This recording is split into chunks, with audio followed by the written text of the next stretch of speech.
আসসালামু আলাইকুম রহমতুল্লাহ। আজকে আমার কবুতরের খামারে 2 জোড়া কবুতরের বাচ্চা বের হয়েছে। তো সকালবেলা আমি যখন কবুতরগুলোরে ছাড়তে আসছিলাম তখন যে কি 2 জোড়া বাচ্চা বের হয়েছে, যদিও 3 জোড়া ডিম পারছিল, তার ভিতরে 2 জোড়া বাচ্চা বের হয়েছে। তো আমাদের প্রায় 3 মাস যাবত আমাদের কবুতরগুলো ডিম পারে না, যদি আপনাদের বলছিলাম এর আগে। তো এরপরে আমরা কৃমি ডোজ করাইছিলাম আর ভিটামিন করাইছিলাম, করানোর পরে আর কি ডিমে আসছিল কবুতরগুলো। তারপর ডিমে আসার পরে আর কি 3 জোড়ার মতো ডিম পারছিল, পারার পরে ওর ভিতরে 2 জোড়া বের হয়েছে। তো এটা ভেবে খুবই ভালো লাগতেছে, প্রায় অনেকদিন পরে আমার কবুতরগুলো বাচ্চা করছে আর কি, এটার জন্য খুব ভালো লাগতেছে আর কি।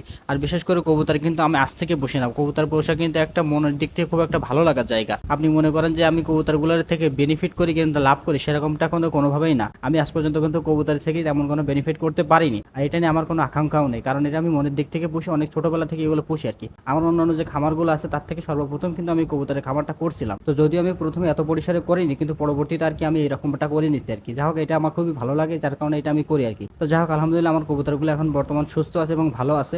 ইনশাল্লাহ সামনে যাতে ভালো থাকে আর কি, এই জন্য সবাই সকলে দোয়া করবেন। তো মূলত আজকে আমাদের কাজ ছিল আর কি আমাদের পেঁয়াজ রসুনগুলো গোছানো আর কি। আমাদের যে পেঁয়াজ রসুনগুলো আমরা লাগাবো আর কি, যদিও সময় অনেকটাই দেরি হয়ে গেছে, তো আমার সাথে কিছু আমি পেঁয়াজ শুকাইতে দিয়েছিলাম। আমাদের এই পেঁয়াজগুলো আমরা একটা ভুল করছিলাম, যখন আমরা পেঁয়াজগুলো উঠাইছিলাম তখন এই পেঁয়াজগুলো আমরা কাঁচা অবস্থায় কি বেঁধে রাখছিলাম, মানে আড়ার পরে বেঁধে রাখছিলাম যাতে শুকায় যায় আর কি। কিন্তু ওই জিনিসটা আমাদের ভুল হয়েছিল। তো আমরা যদি ভালোভাবে শুকাই নিতাম আর কি, তাহলে কিন্তু পেঁয়াজগুলো আমাদের নষ্ট হতো না। মানে এর ভিতরে যে ছোট ছোট পেঁয়াজগুলো ছিল আর কি, সেগুলো আমরা রোদের সাথে শুকাইতে দিয়েছিলাম, মানে এগুলো আলাদা করে আর কি আমরা লাগাবো আর কি। তো গত বছর কিন্তু আমরা এই পেঁয়াজ লাগাইছিলাম না, আমরা কিন্তু গত বছর চারা দিয়েছিলাম, মানে পেঁয়াজের ভাতি লাগাইছিলাম। ওর থেকে মাশাআল্লাহ আমাদের পর্যাপ্ত পরিমাণে পেঁয়াজ হয়েছিল, যেটা আমাদের সারা বছর হয়ে গেছে। আর যে ছোট যে পেঁয়াজগুলো ছিল এগুলো আমাদের এই বছর লাগাবো, যার করে এগুলো আমরা রেখে দিয়েছিলাম। তো এর ভিতরে দেখতে পারতেছেন প্রায় অনেকটাই পচে গেছে আজকে, মানে কাঁচা পেঁয়াজ রাখার কারণে পেঁয়াজগুলো নষ্ট হয়ে গেছে। তো যার কারণে এই জিনিসটা আর আমাদের ভুল হয়েছিল। ইনশাল্লাহ সামনে এই ভুলটা আর করবো না। তো ইনশাল্লাহ আমরা খুব দ্রুত পেঁয়াজ রসুনগুলো লাগাই ফেলবো, যদি আমাদের অনেকটা দেরি হয়ে গেছে, এত দেরি করে লাগাই না আর কি। যদি আমাদের সময় সাপেক্ষের জন্য দেরি হয়ে গেছে, ইনশাল্লাহ খুব দ্রুত আমরা এগুলো লাগাই ফেলবো। তো আমাদের ছাদের এই পাশে আমরা কিছু কচু শুকাইতে দিয়েছিলাম, আপনাদের বলছিলাম যে এই কচুগুলো আমরা রেখে দিচ্ছি আর কি আমাদের খাওয়ার জন্য আর কি।